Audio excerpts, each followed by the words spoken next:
Okay, so here's the lowdown on gabapentin. I cannot recommend it highly enough as a fibromyalgia sufferer.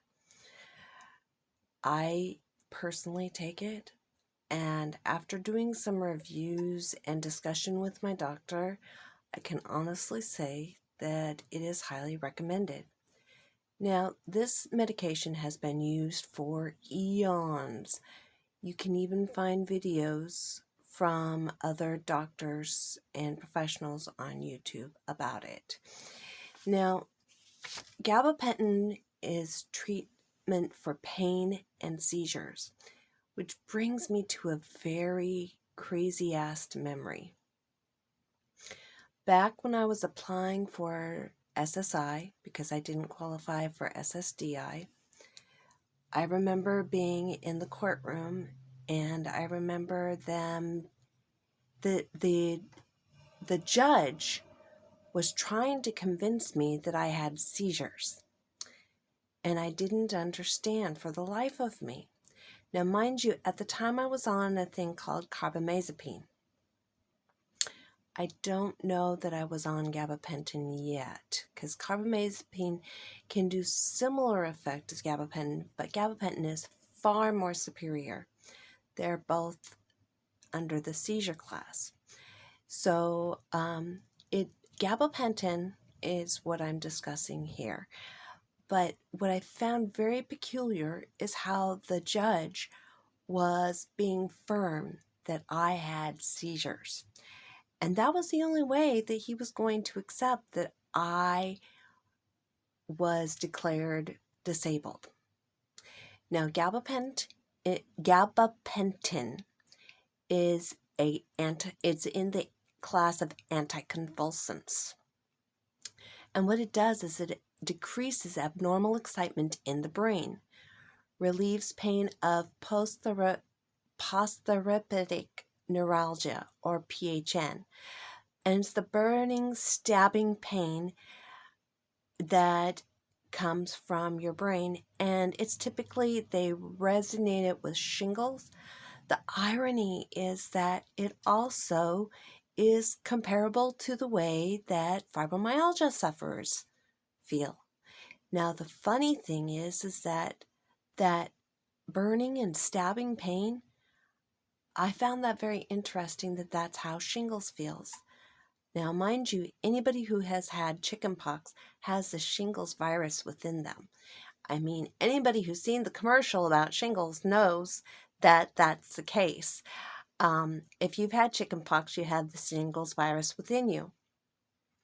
So the burning and stabbing pain is equivalent to that of chronic pain to fibromyalgia. And it's used to treat RLS, or restless leg syndrome. It's the extended release formula of gabapentin.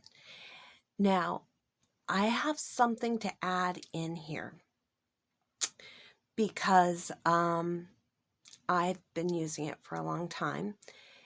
It's also used for diabetic neuropathy, relieves the pain by changing the way the body senses pain. That's how it works.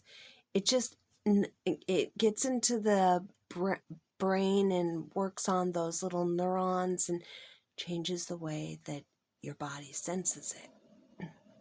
And what I was going to with the RLS is that I didn't understand that one of the complications with gabapentin, or any other medications for that matter, I donated a kidney to my sister. Now, I don't regret that, not one bit, because my sister's still here fighting and kicking, and she tends to forget that she had a little help to be here still.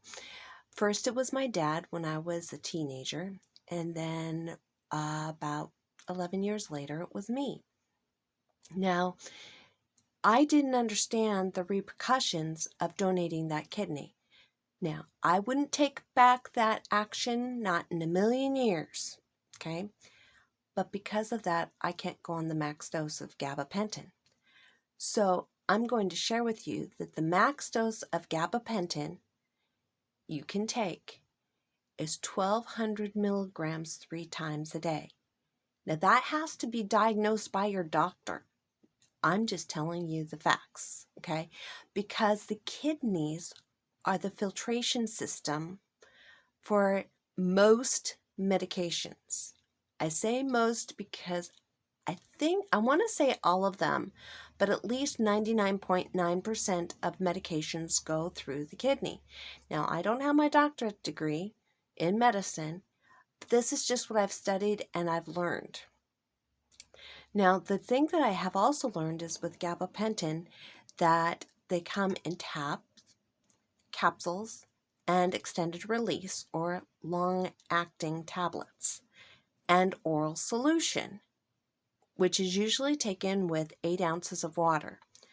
Now this can be taken with or without food, but it has to be taken 3 times a day and in specific intervals throughout the day, usually 4 to 6 hours apart. And the withdrawal symptoms are anxiety, difficulty falling asleep or staying asleep, nausea, pain, and sweating.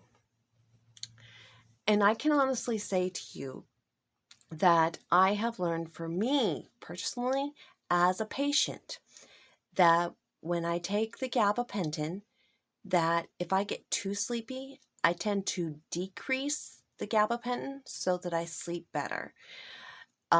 Simply because the reason why I'm taking it is for fibromyalgia. Now, I'm going to give you a little tidbit. Most doctors, and it is not in medical documentation that it is used for fibromyalgia chronic pain. Okay, I'm going to be upfront and honest with you. But it describes chronic pain to a T when it describes about shingles, when it describes about diabetic neuropathy. It's describing the chronic pain that we feel as fibromyalgia chronic pain sufferers. So why not? And let me tell you, the exact response is definitely. I can't recommend gabapentin high enough. Now, for me personally, I'm going to give you a little secret. I take 1 tablet 3 times a day. Very max, when I'm at the very max of my pain and I can't take it anymore, I'm doing 2 tablets at night.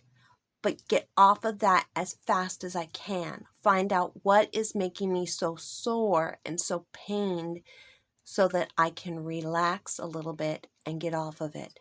The reason being is that I only have 1 kidney and I have to treat it like gold. So my basic bottom line is gabapentin is highly recommended for those of us who have fibromyalgia, especially with that burning, stabbing pain throughout the body, in the back, in the legs, in the feet, anywhere in the body. I highly recommend discussing it with your doctor and see about getting on gabapentin if you haven't already, because it is a godsend. It really makes a difference. I'll be posting other medications that I take. I do not take a lot simply because I am all about holistic health, which I will be posting my holistic medications as well. But this is my big one, the gabapentin. It is a godsend, and I can always tell if I haven't taken it, I can feel it. So here's from one fibromyalgia sufferer to another. If you have chronic pain, discuss it with your doctor. If you know somebody who suffers from chronic pain, neuropathy, restless leg syndrome, diabetic neuropathy, any of these that I have mentioned within here, I highly suggest talking about gabapentin.